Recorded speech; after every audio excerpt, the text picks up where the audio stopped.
Hello everyone, welcome to Techavro. Today in this video, I'm gonna show you how to add follow button on Facebook.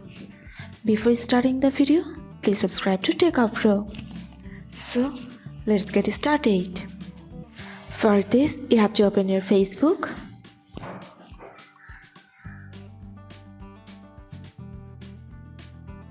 Now click on menu option. Go to your profile. Here you can see 3 dots. Press on this. Now here you can see turn on professional mode. Press on turn on. That's it.